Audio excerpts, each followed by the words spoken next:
Good afternoon and welcome, everyone.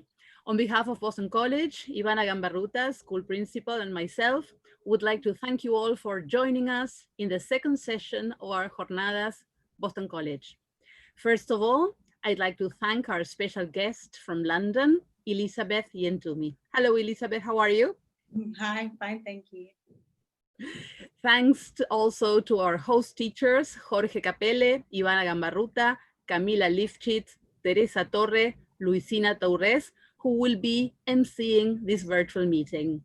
Special thanks to Marina and Micaela and all the Boston College team for their effort to make this event possible. Thank you all. And now over to you, Luisina. Okay, thank you very much, Analia, for the introduction.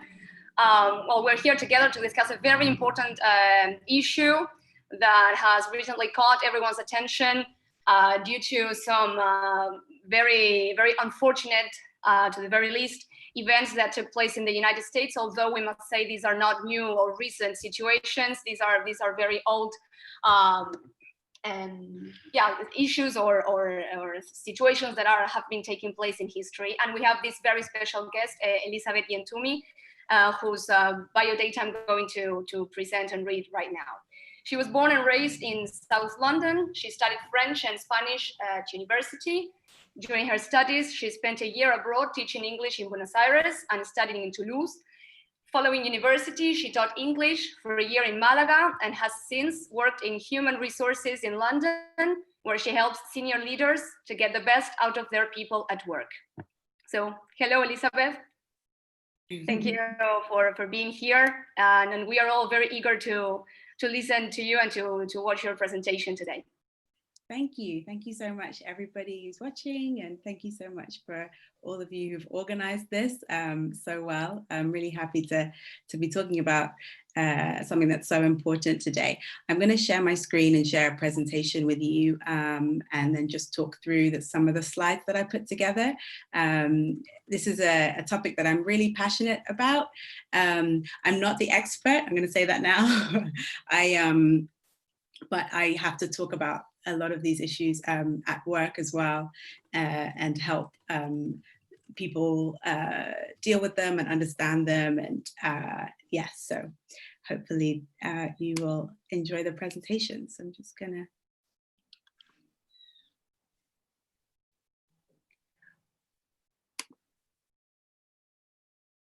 Okay, great. I think everybody can see that. Yeah. So I'm gonna start. So this presentation is about racism, discrimination, and the Black Lives Matter protests. So these are some of my thoughts. And so the presentation will cover some ideas about racism, discrimination, the Black Lives Matter movement, and and then at the end, what we can all do in trying to help contribute positively to this, so how we can all become anti-racist. So I've started off with a basic question. What is racism? So racism, defined by the Oxford Dictionary, is the unfair treatment of people who belong to a different race that may lead to violent behavior towards them. It's also the belief that some races are better than others. Now, for me, this definition is actually 1 out of 3. I give it 1 out of 3 stars. I don't think personally that it tells us everything about racism. So it's just the dictionary definition. So I've gone a little bit deeper, and there are lots of people who understand this and study this, and those people have come up with a slightly better definition, in my opinion. We are lucky that we have sociologists in the world, and sociology is the study of people, organizations, and institutions. Sociologists would actually define racism as prejudice plus power is what gives you, I went too far, is what gives you racism. So the prejudice is essentially the negative behaviors towards a group of people for a specific reason. But when you add that to, if the people showing that prejudice have a lot of authority and a lot of power, that's what we would say is racist behavior. So certain racial groups, particularly in countries like the US and also in the UK and in other countries, really suffer when they have very little power in the wider dynamic. So this is what happens when we look at the big picture. So I also wanted to talk a little bit about what racism is not, to help explain it a little bit further. So obviously, I think when we think about racism, we often think, oh, you know, I'm not racist because, you know, I don't hate anybody who's not from my race. You know, I don't actively go out and make them feel sad or uncomfortable or, you know, abuse them in any way. But I think it's very interesting that, you know, good people can say racist things or can end up supporting institutions, brands, or companies that happen to be really unfair and show racial prejudice and be racist. And there's lots of ways that the views that we have are shaped by the world around us. It's not just the kind of conscious hatred or dislike of people. And it's also not always something that happens between two people or between individuals. I'm going to talk a little bit more about how I think it can manifest itself and show itself. So the reason I say it's not necessarily between individuals is because actually racism is often systemic or institutional. And what I mean by that is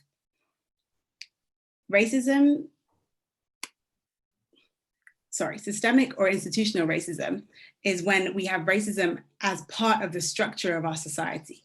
And it also can become part of the institutions of a country. That actually makes it really difficult to detect. It makes it really difficult to really understand it. So many of these institutions have power, and the reason they have power in a negative way towards Black people, towards people of color, or towards ethnic minorities is because these institutions shape the way that Black people or people who are not white are treated as a group and the way they are treated as individuals.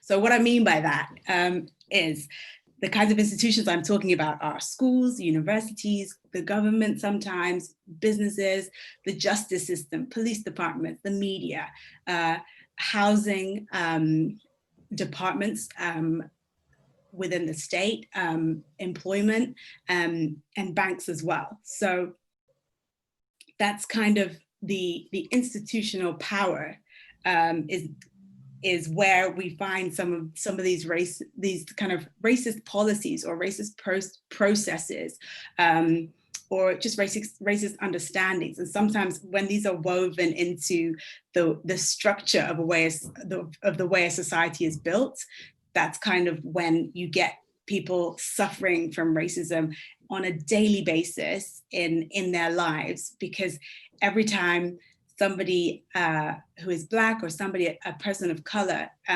engages with their school, a university, an organization, sometimes with some law enforcement, it means they come up against certain barriers sometimes that make their life for their racial group quite difficult. So a couple of other definitions for you right here are discrimination and prejudice. So discrimination here, we've gone back to the Oxford Dictionary for this one, for these two. Discrimination, you would have heard of this and you'll know this already, but it's the practice of treating someone or a particular group in society less fairly than others, usually because of their age, their race, their sex, some other defining characteristic.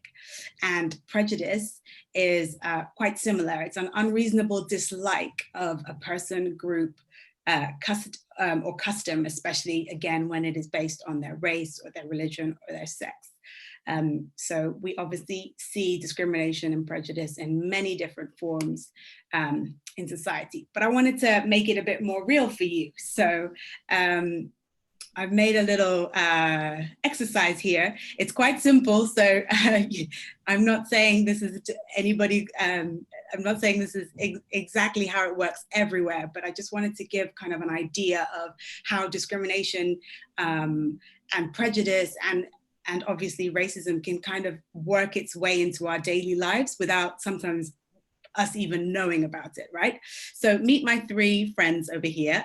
We have John, we have Pilar, and we have Kwame. Now, Kwame is a name from West Africa in a country called Ghana, and my parents are from Ghana, so I thought I would slip a bit of Ghana in here.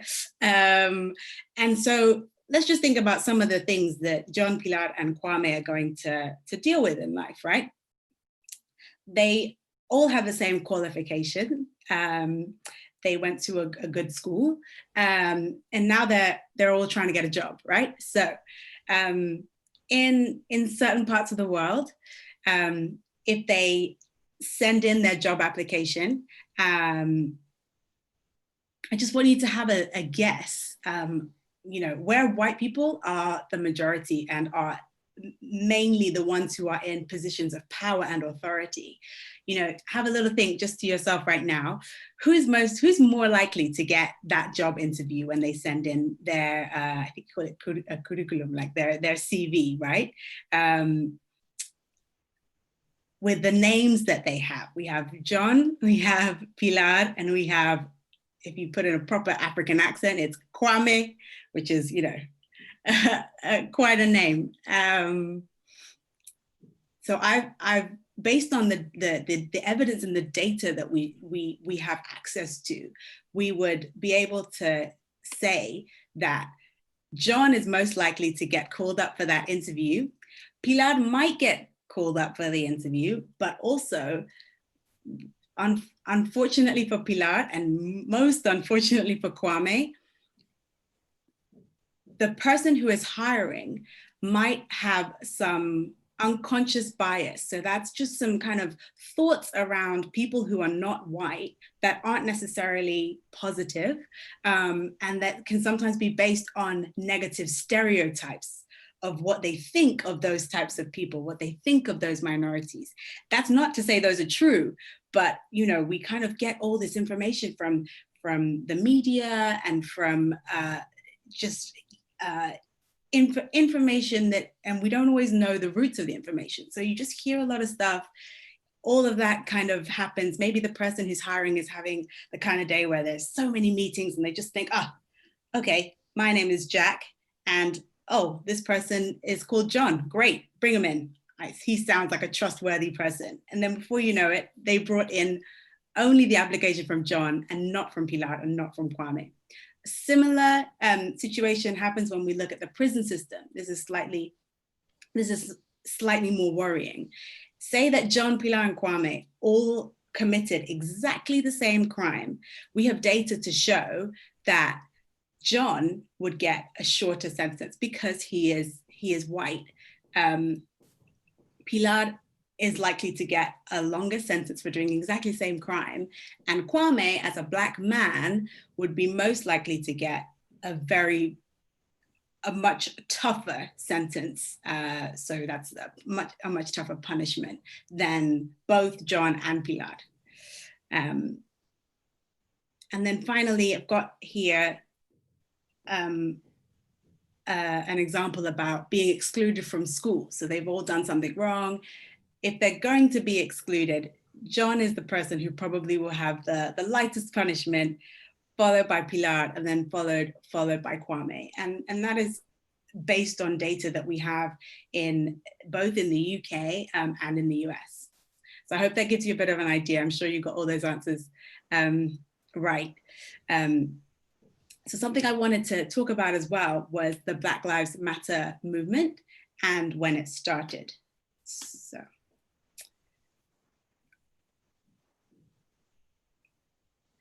the movement, the organization began in 2013 when in the USA, when police officer George Zimmerman was not charged with the murder of 17-year-old Trayvon Martin. So Trayvon was 17 years old, and I don't have too much time to talk about it now, but if you do a Google search, you can find out what happened. But the organization was started by 3 women, Alicia Garza, Patrice Cullors, and Opal Tometi. And they are an activist organization which aims to protect Black communities from violence by the state. There are lots of similar movements doing similar things in different countries. There's some in the US, some in the UK, but this particular one kind of got started in the UK, the USA, and in Canada. But the movement became nationally recognized for kind of street demonstrations, people going out and protesting. Actually, the following year in 2014, which was after the death of 2 African Americans, so Michael Brown and Eric Garner. Again, if you have a look at Google, you'll see a little bit more about their really unfortunate stories.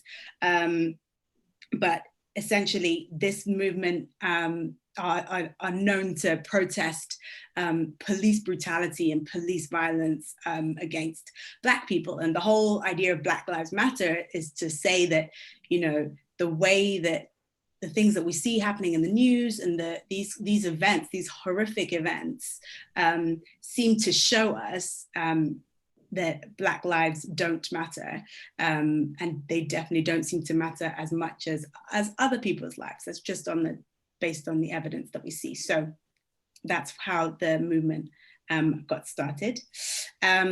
Recently, I'm sure, seen that there have been lots of Black Lives Matter protests all over the world. So George Floyd, Ahmaud Arbery, and Breonna Taylor are 3 people who died recently. And that's where a lot of in reaction to their deaths, there have been more Black Lives Matter protests. The 4 gentlemen in the orange there are the police officers who were around when George Floyd was killed. And Christian Cooper on the other side in the gray t-shirt, he didn't die, but he had a very unfortunate experience with somebody in a park, Central Park in New York, when he tried to get hold of, he was bird watching, and he was trying to tell somebody that they should take their dog out of the park because they were in a part of the park which didn't authorize dogs, and that individual threatened to call the police because she didn't like being told to leave the park. So there have been these recent cases have seen another surge of Black Lives Matter protests. These are not just in the US. In 2016, Adama Traoré died in police custody in France.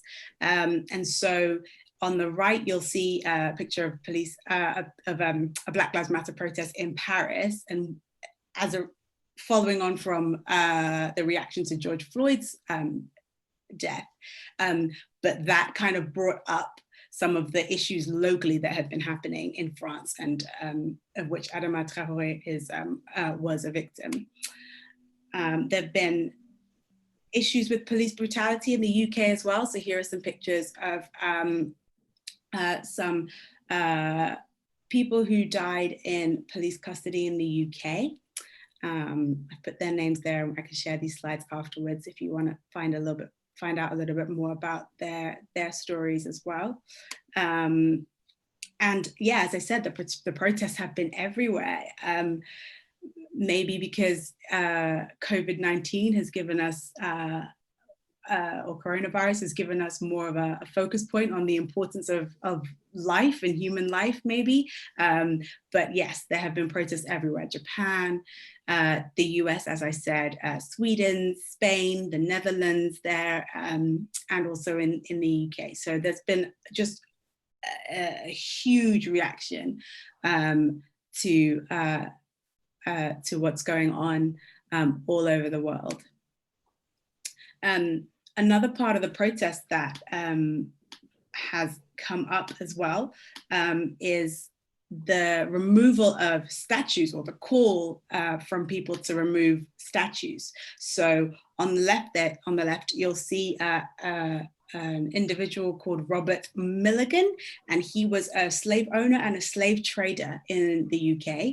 But for a long time, his statue was up in London, and people, the London mayor, Sadiq Khan, made a decision to remove it because essentially the idea is that you have statues of people whose characters you admire and who inspire you. And yes, he felt it was time to bring that statue down. On the right, you have King Leopold II of Belgium. And there are many acts of violence and cruelty that he committed against former colony, the Congo. So you can see there that his statue has been defaced and has been, people have put graffiti on. So that's another element of the Black Lives Matter protests. If I have time, I'm just going to check to see if I have time. I'm gonna just really quickly talk about my experience in Buenos Aires when I lived there. So I had an amazing 6 months teaching English in the capital. I just want to show you a few of my pictures that I dug out. So on the left is a view from my apartment, which is very nice. I was on the 26th floor. This was just at the beginning of my stay there. My lodgings and my apartments got less impressive as the time went on, but I started big, and I can't remember the name. My street was called Arroyo, but anyway, it was super nice. Behind Lengua School, and then in the middle, that was my area, and I loved going to Puerto Madero. I loved it. So I had such a good time. And you will see somebody that you might recognize over here. So Tere was my first friend.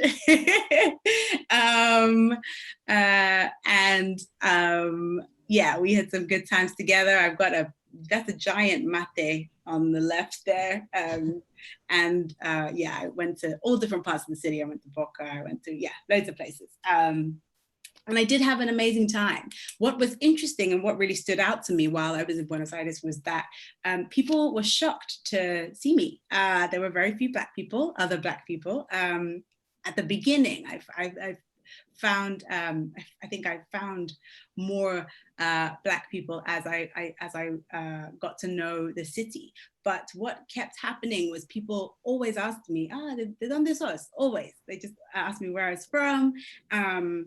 And they always assumed and thought that I'd come from either America or Brazil, or maybe Africa. They were very, very surprised that I was there. And I often had very pleasant conversations with people and told them where I was from. I'm from London, I'm here to teach.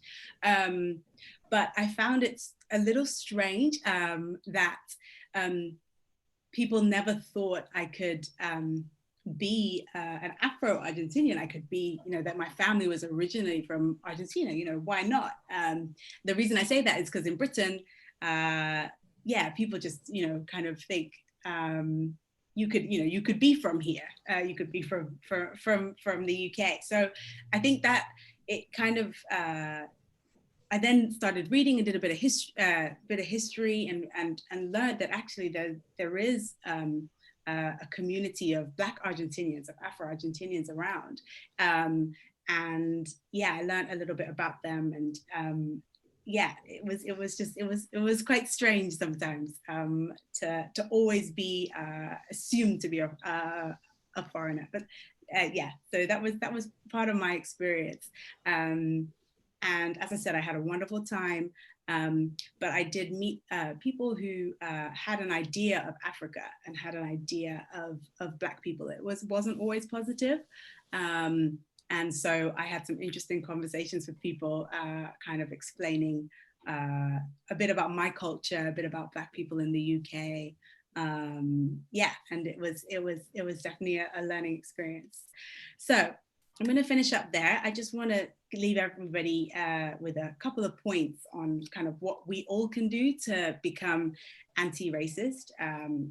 At the moment, if you're following on social media and stuff, you'll hear people say things like, it's not enough to not be racist. We have to be actively anti-racist. We really have to work against racism, the racism that I mentioned in institutions and in people. So I've got a couple of tips here that I'll leave with you. The first one is to recognize your privilege. So if you are a white person, or you have European heritage, there is a lot of privilege in that. There are a lot of advantages basically to being from a European heritage at the moment.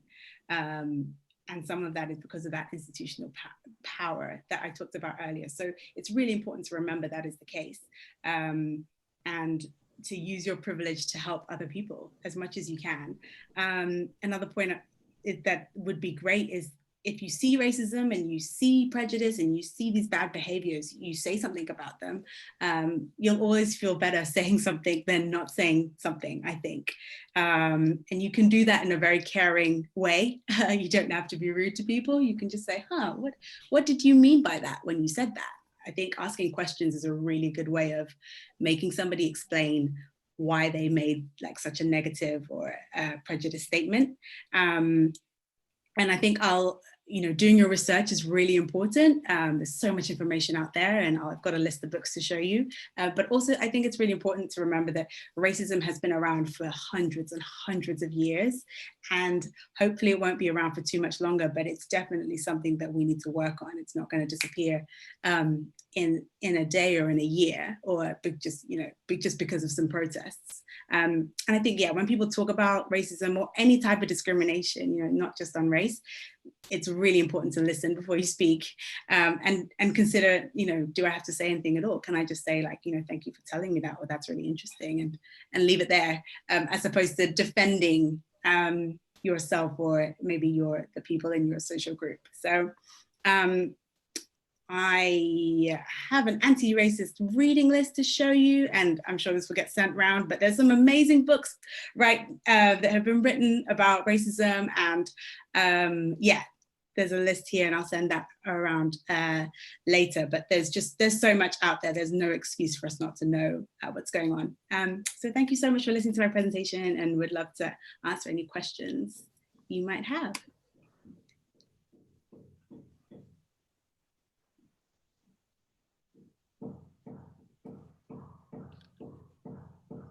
Shall we go? Thank you very much, Elizabeth, for your presentation. I think it was very clear. I think we will all agree on that. It was very, very, very interesting to listen to your experiences and your very good presentation of all the definitions and stories of real events that took place, and then your experiences. I think it was probably very, very clear for the students, and we are getting a lot of questions. So that, I think that proves, this point, that it was very, very clear and very interesting. What do you think, the rest of the host teachers? Shall we go directly to questions? Shall we ask one of our questions first? What do you think? I would say we should go straight to the students' questions, so as to give them time, right? And then if there's some extra time, perhaps we can ask one or two of the questions. Anyway, I think that most of them have been answered, because Elizabeth's presentation was very clear. So, well, perhaps we can go straight onto the students' questions. Okay, we see some questions here in the chat. One question is about the United States.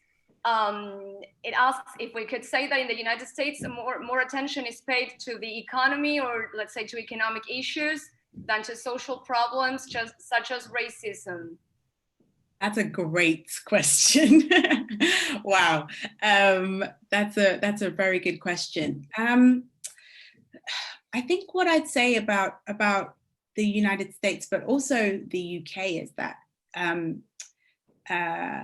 the economies in both countries are very powerful, and are very important to the way the countries are run. So in both of those countries, we have a kind of capitalist systems, which means that the economy is super important. I think that in both of those countries, social problems are looked at. I think that there's a lot of work in government to try and fix some of these issues. But I think when things like this happen, and I'm referring to, you know, the death of people at the hands of the police, it always feels like there's not enough being done.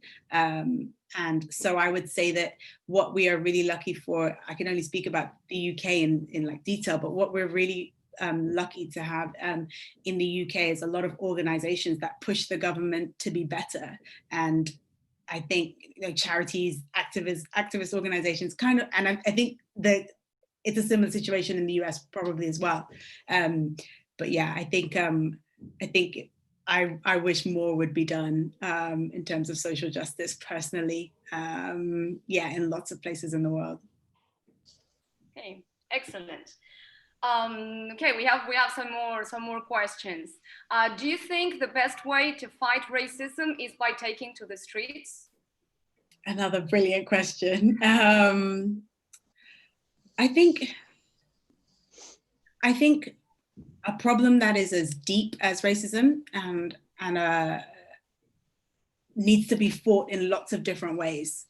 I think it's important to think about the policies. I mentioned all those institutions earlier. It's important for those institutions to have the right policies, the right processes. How are those set up to make sure that they are as fair as they can be and should be for all the different groups, for all races and ethnicities. So I think that is a really important part. I think the thing about taking, and we're talking here about peaceful protests, just to be super clear, the thing about peaceful protests and people moving in that way is it's a very powerful visual statement. So in lots of different countries with lots of civil rights movements, for example, in the US civil rights movement, Martin Luther King said that, you know, people take to the streets because they haven't been heard.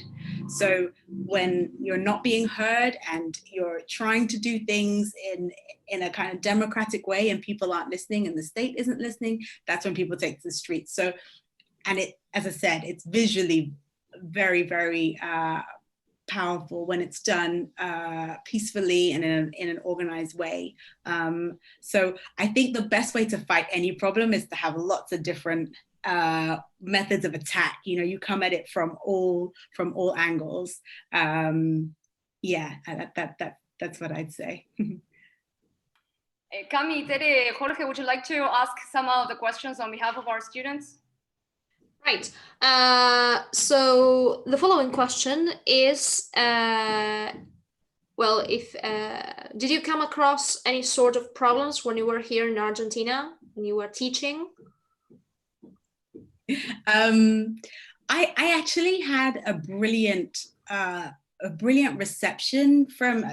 I was so welcome. Analia will tell you, I taught in maybe 30 different schools and different institutions. Yeah, I was around Buenos Aires like this. Very, you know, and I think in all of those places, the teachers and the students were so welcoming and so kind, and had amazing questions for me, and really engaged with what I was talking about really well. So in terms of the students and the teachers, it was the best experience ever. I came across a couple of problems, sometimes when I was traveling to schools. That sounds really funny, but I would be traveling to some slightly remote areas around the capital sometimes. And sometimes I think the main thing I'll say is that whenever I got on the subte, is that right? I say that right? When I got on the train or the bus, I would have a lot of attention. And I come from London, so I'm not used to getting any attention. Everybody is doing what they're doing. Nobody cares about you. You could fall over and people are like, whatever. And then suddenly I was in a place where everywhere I went, people would be staring at me or pointing or telling the person next to them, like, and I've just found it very strange. And so sometimes that just made me feel a little bit uncomfortable. And it wasn't, I think, like no bad intentions or anything, but it's quite intense, I think, just for a 20-year-old to be always, feeling like the minority and feeling like you're drawing a lot of attention. So that was some of the things that were a bit strange for me. Okay, well, we have another question from the students. Have you ever suffered from racism from other people?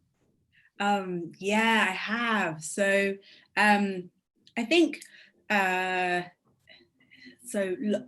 my experiences are no different from a lot of Black people in countries where they're not the majority, right? So as I said earlier, my family's from Ghana and West Africa. My parents moved to the UK in the 80s, which was a difficult time to be in the UK as a Black person, because we were still working through, as a country, some of these things to make sure that society was really fair for people from all races. And so, yeah, I definitely have encountered some racism. So pretty much in every country I've ever lived in. I've lived in Spain, I've lived in France, I've lived in Argentina, I've lived in the UK, and I've had incidents and issues every now and again. Sometimes people have called me names. Sometimes people have made jokes that are not funny.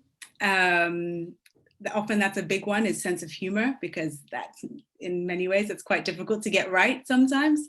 And then I've had some more serious stuff where people have assumed because I was Black, I wasn't intelligent, I was poor, I was, my occupation wasn't what it was, and was something, something more criminal, probably. I remember being in Buenos Aires and I walked up the street and tried to get some directions from somebody, and this woman kind of ran away from me, and I was like, oh, okay, I don't know what to do about that. So that's not necessarily racism. She could have had another problem. But yeah, I've definitely faced different types of racism. But my parents have always taught me to kind of not hold any anger towards anybody, and that often people behave in those kinds of ways because they don't know, how to behave, or they don't know about Black people, and they don't know, just that ignorance sometimes. So, yeah. We have so many more questions. I'm going to read one. In your experience, right? Which kind of experiences have been worse? Experiences of racism or sexism? Oh, that is a brilliant question. For me, I think what is worse is when those two meet.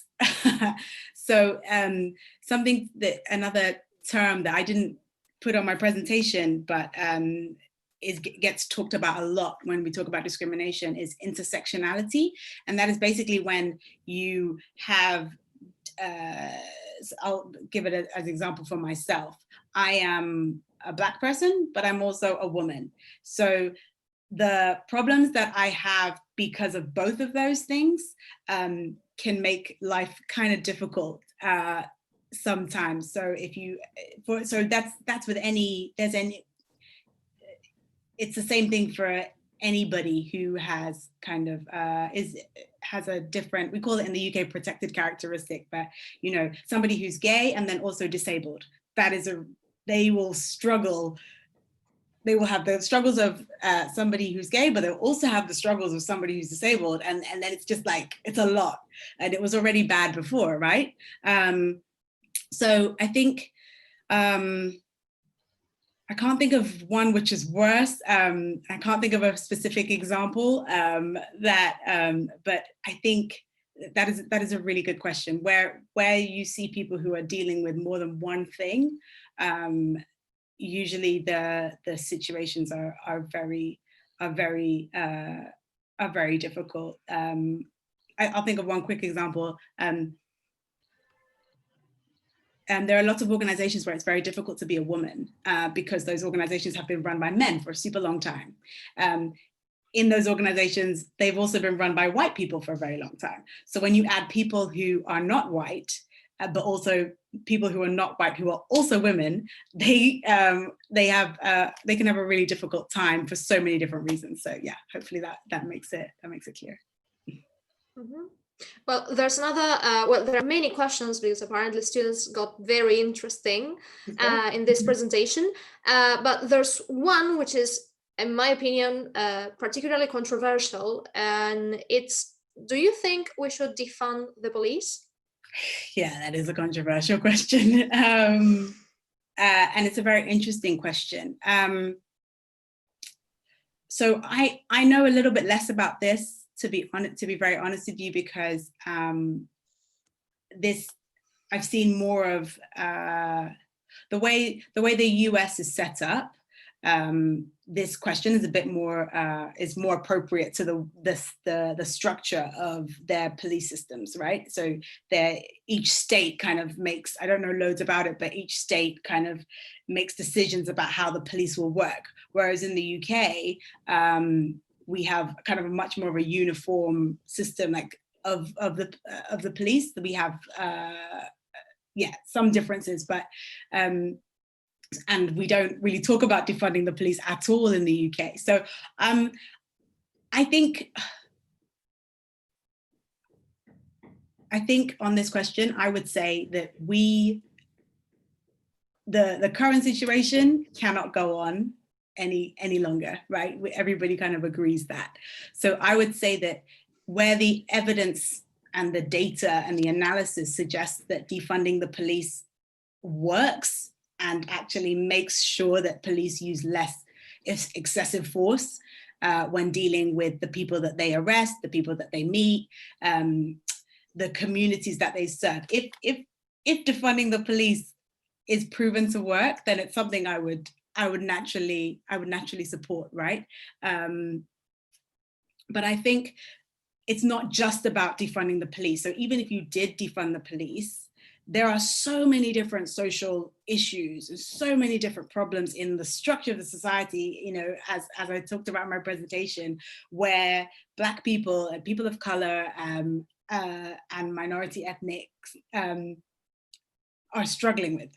So for me, you can work on the police, and there have been a couple of improvements made in the way the police operate in the US, and I think that's great, and they're moving in the right direction. But it's not just about that. Schools in majority Black areas tend to be so much worse than the schools in majority white areas. So for me, money should definitely go to those schools. Money should go to activist organizations that are helping Black communities. You know, money should go to the kind of hospital healthcare. So for me, it's a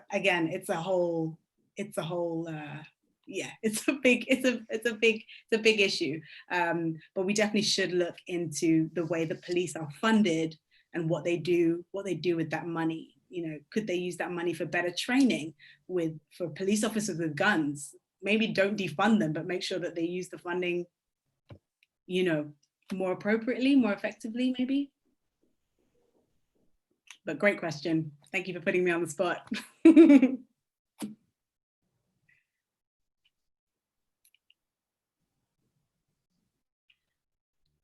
Well, thank you very much for your answers.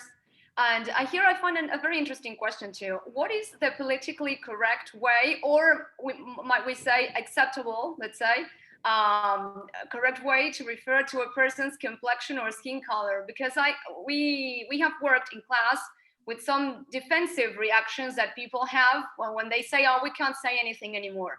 Well, maybe there are some things we can say. It's a matter of reaching a consensus. What do you think about this? Yeah, that's a really good question. I think it's so important to remember to really think about what country you're in. So, you know, for me personally, if you call me black, you call me negra, it makes sense to me. That is exactly what I am. That's a fair description of me, of who I am. Because in the UK, the word black, that's what we use. In the US, people will say black, but they'll also say people of color. Now, there's people in the UK who do not like that term. They don't like being called a person of color because to them it suggests that a white person doesn't have a color, but everybody has a color. It's just with different shades, right? So, in my opinion, the best way to do things is just to ask who's around you. You know, what do people prefer? You know, right. And I think we just have to be open about the fact that everybody's going to have a different idea. In South Africa, there you can say the word colored, but it actually means something completely different. The definition for colored in South Africa is not the definition for colored in the US. And so I think you're right. It can feel really tricky. I completely empathize, especially with white people trying to talk about Black issues. I think it can get tricky. But I think the more you read, the more you know. And if you know that there are various ways of saying things, you know, you can just flex. But you know, I think it's also up to maybe people to not get defensive while we're trying to talk about these kind of things. And I think we should all kind of be quite understanding of the terms. But once you have been corrected, once you know the right terminology, like stick to it. So yeah, I think that's important. That is great advice. I think it's very interesting. The more you read, the more you know. I think we can apply that to different issues, and certainly this is a very important one. Yeah. And always take into account, I'm sorry, but I was going to add something to what Lucina was saying before as regards what Elizabeth has just told us. I think that it's very important to take into account the context in which you are talking to someone. It's not the same to talk about these issues here in this country than it's some other place where racism has a complete different history, right? Yeah. So, well, one of the other questions that students are asking is, how do you feel about people saying all lives matter?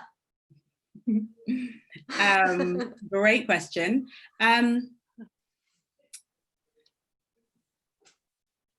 I'll give an example like this. I've heard it said very well in this way, is if I was going to an event about breast cancer, and I was going to talk about, I was somebody who had breast cancer, and I went to an event that was going to talk to me about how you deal with breast cancer and how you can handle it and all the issues that people with breast cancer face.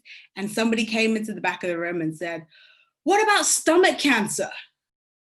Everyone in the room would be like, "What are you talking about?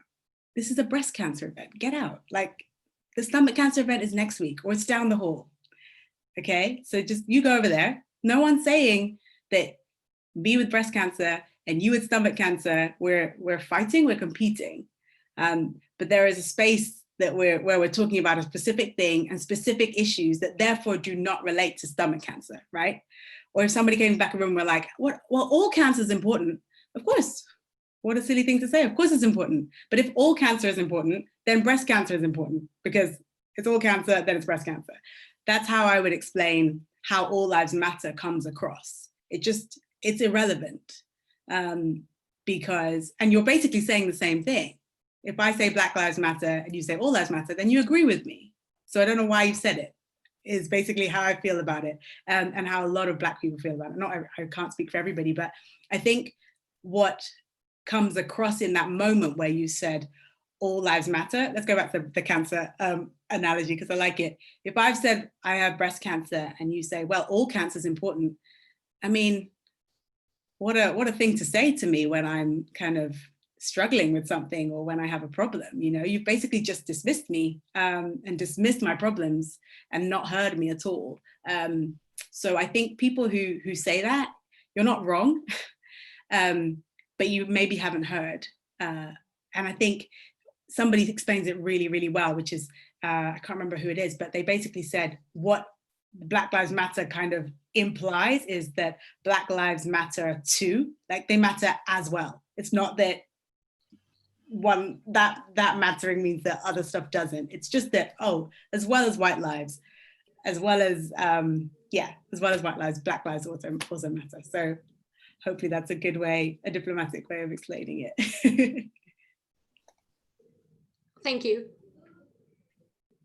Lizzie, I have a question, because a couple of minutes ago, you talked about people trying to be funny and making jokes, and there is a thin line between being racist and being funny.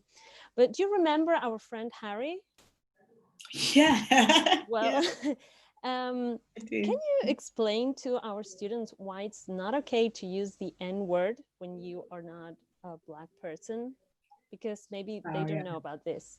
Yeah, a very good question. I've been asked actually by friends of mine, close friends of mine, who have wanted to use the N-word and asked me if they, you know, and they got annoyed with me. Why can't they use it? And I think my question to anybody who wants to use the N-word is, why do you want to use it?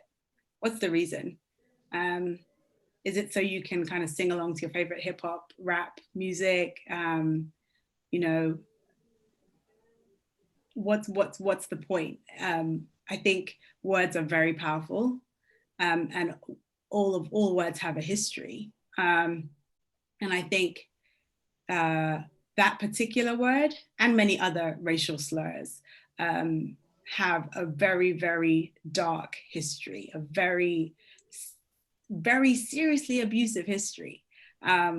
So I would just challenge that person who wants to use the word, you know, go and do your research, go and find out why that word was used, go and find out how much it was used, go and find out what it meant, which is basically dehumanizing a bunch of people who were in fact human, and taking away that kind of part of them to be able to kind of use them the way you wanted to. That's some of, not all of the history, but that's some of the history behind it. So I would ask people, go and figure all that out, and just be very aware of what you're doing. But me personally, I don't use that word. And I think at the end of the day, that word belongs to a community that have taken it and tried to own it again. Like, so it was used against them, and Black people have, you know, do use that word, but that's their business, you know, it's up to them, and they have, in my opinion, they can do that. I personally don't use it because I think it's horrendous, because of that history. But I think it's just, everything is context. Camila, you said that everything is context. So I think the way people use that word will be based on what the situation is and who is using it, you know, and what their relationship is. But just, yeah, be very clear that word is extremely, used in the wrong way, is extremely offensive, hurtful, and in many places it's a crime to use it. And that's a hate crime. So I don't think it's worth it, personally. But I do remember Harry did it, and I haven't heard his name in a long time. Hopefully he doesn't watch this talk, or maybe he should.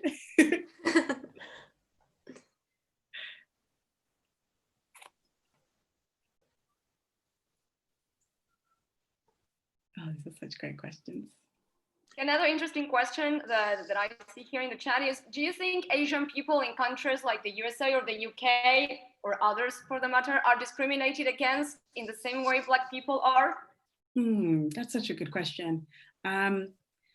I can't say for sure personally, obviously, but the data that I've read and the evidence and the research I've read would suggest that they are also discriminated against based on race and based on stereotypes that people have of Asian people. Asia is huge.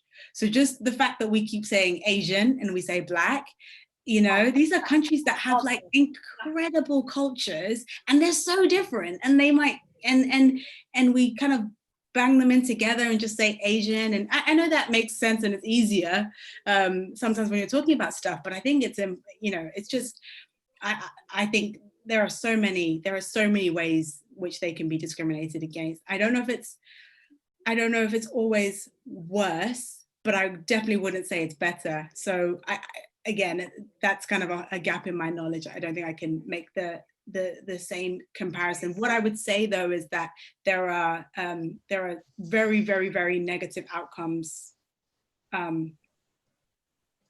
for Black people when it comes to the prison system, the justice system, that I haven't seen for people from Asian cultures. I haven't seen the situation is worse in certain areas of society. I just can't talk about all of them. But in the UK, we have something called the ethnicity pay gap. And what that shows basically is that people get paid differently for the same work, depending on their race, their ethnicity. So in the UK, Chinese and Indian people are actually likely to be paid more for the same role, for the same job than white people. And then after white people, you have people who are from Bangladesh, from Pakistan, and Black people. I don't know the order exactly, but that just shows you that in some ways in the UK, Chinese people and Indian people actually are ahead. So it is different, for example, in that one category. Okay, great.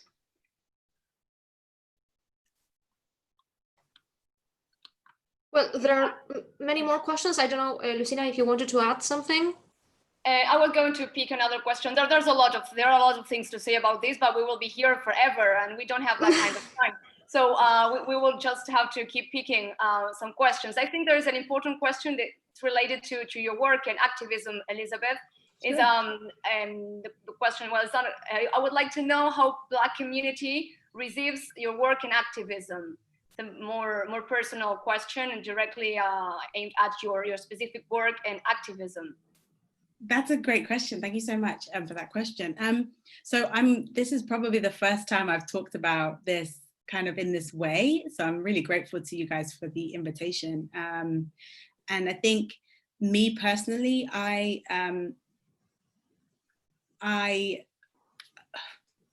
share a lot of information on social media about this issue. That's kind of the main platform I have. I'm glued to my phone and glued to my Instagram account. My mom hates it.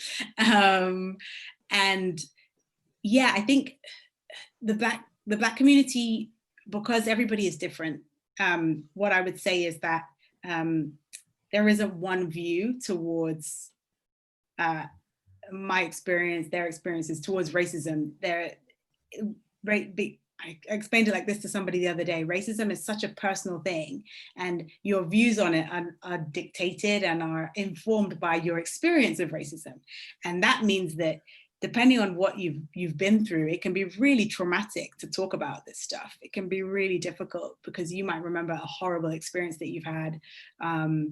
And so what I would say is, with the Black community and with people that I have around me, I go to a church that's very multicultural, loads of Black people. Obviously my family we have a mix of people in my family, but I say with all my Black friends and my, all the people I speak to everybody kind of differently about it because their experience is different. So some people want to talk to me about this till 5 o'clock in the morning, which I love. And I have a nice glass of vino tinto, and I will talk all night about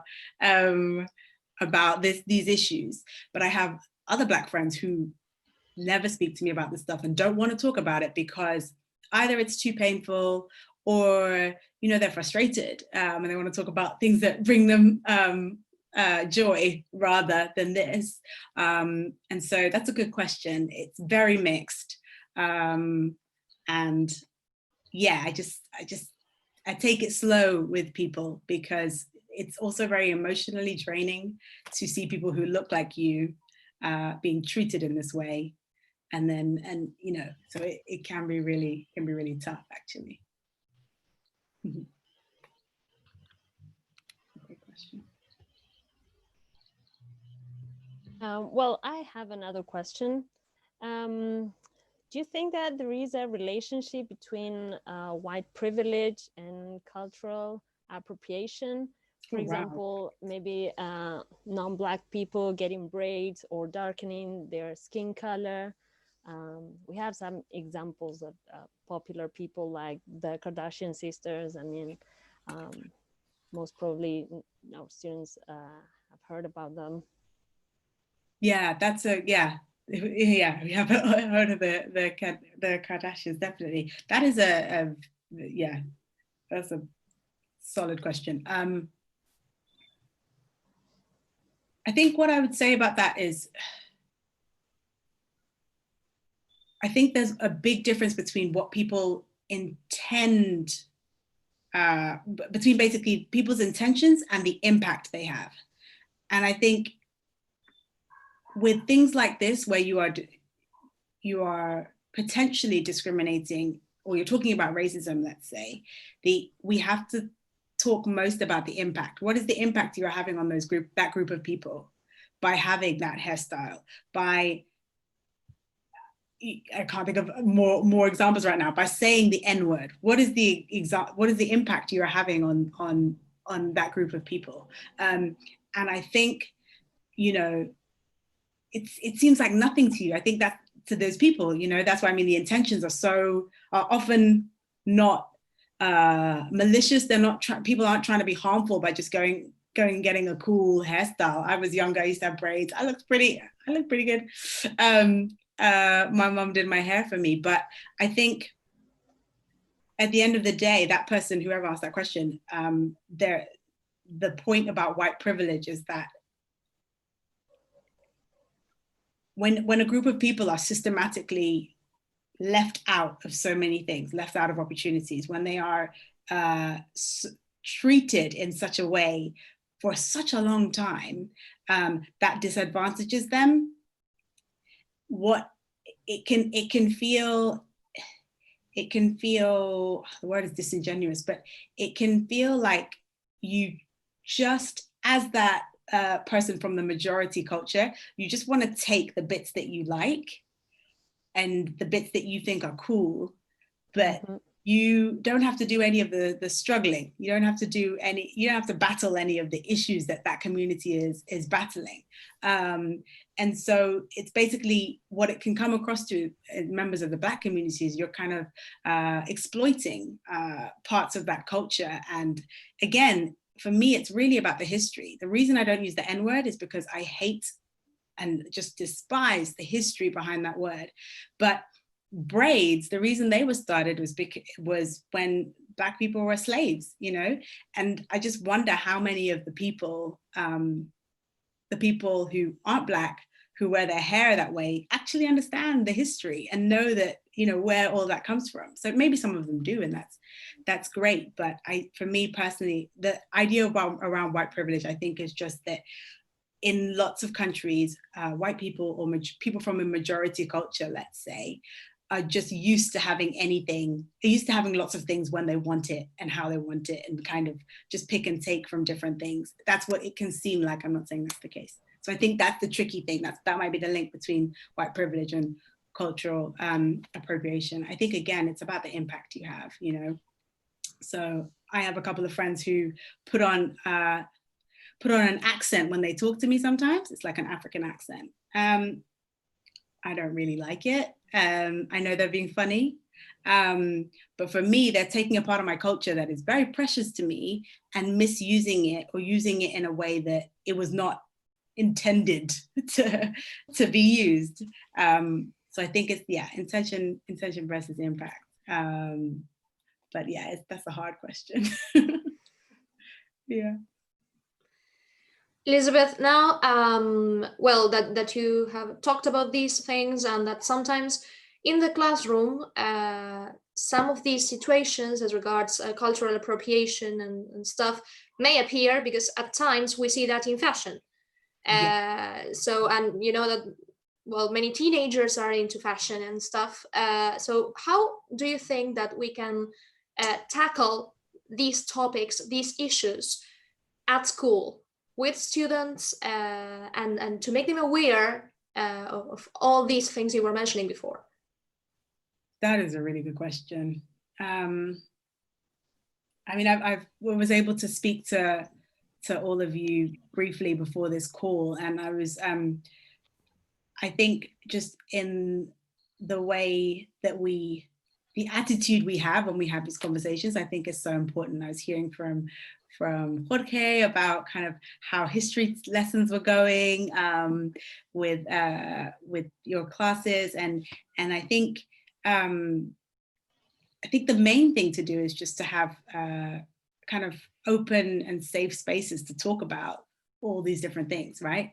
I think the problem comes when we don't talk about things, to be honest with you. So I think all the ways that your classes are kind of exploring this stuff, these jornadas are amazing. I think is such a good part of keeping that discussion going.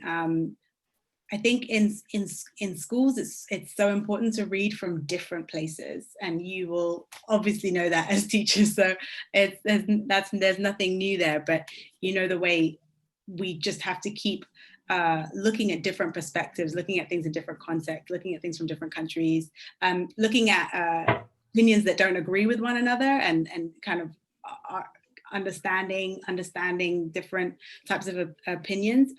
But I have a mentor, and I used to have a mentor where I worked, who talked about, how did he say this sentence? Oh, I can't remember the exact sentence, but basically what he was saying is, if you want to know what life is like for a Black person, speak to a Black person.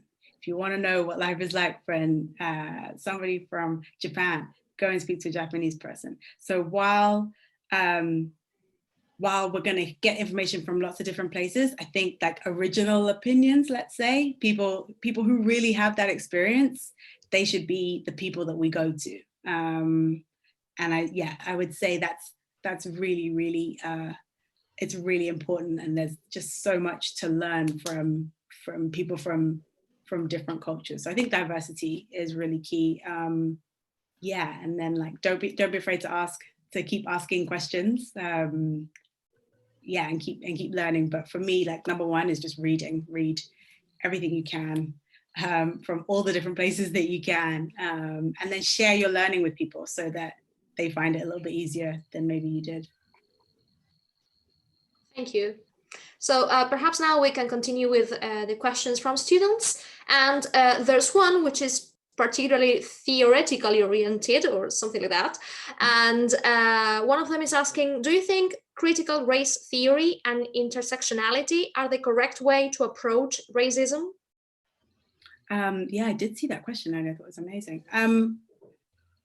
That's a really good question. I think critical race theory is really important to be aware of. And I think when it comes to racism, we should treat it in a way like anything else we would be studying, right? Mm-hmm. So I think racism isn't any different. I sometimes have people come to me and ask like, oh, what should I read?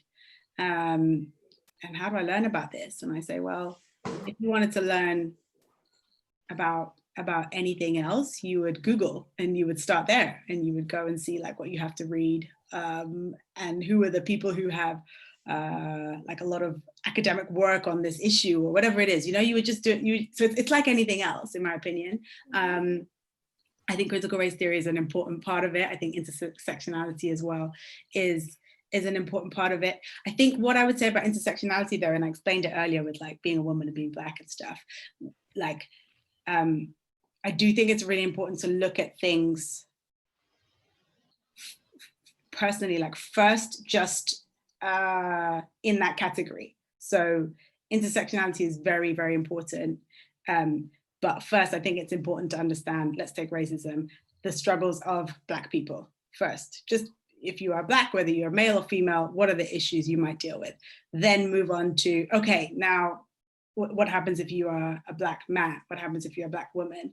Black women in the UK are 5 times more likely to die in childbirth than white women, for example. That is obviously it's a terrifying statistic. So I think,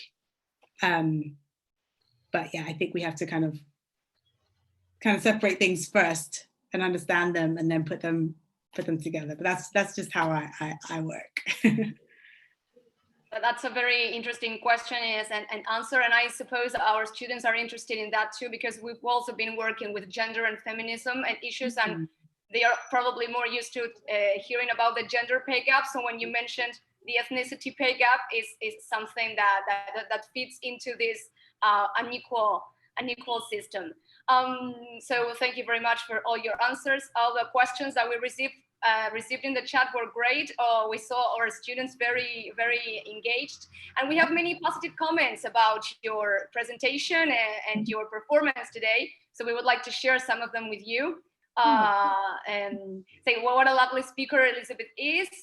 She explained things so clearly. She's very wise. That you have been so clear and engaging, that we are all learning so much. Okay. I keep reading. Amazing speaker, so many interesting topics mentioned, very inspiring talk, thought-provoking questions and answers. So I think this was a very interesting talk, presentation, and topic to discuss. And I think your performance was great, and it really engaged the students and sparked a lot of questions. So I think this was a very successful talk. Thank you so much. The questions are absolutely amazing.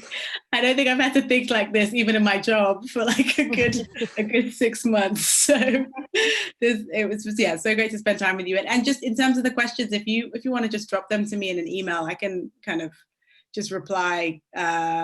Give me a couple of days. I might need to do some questions.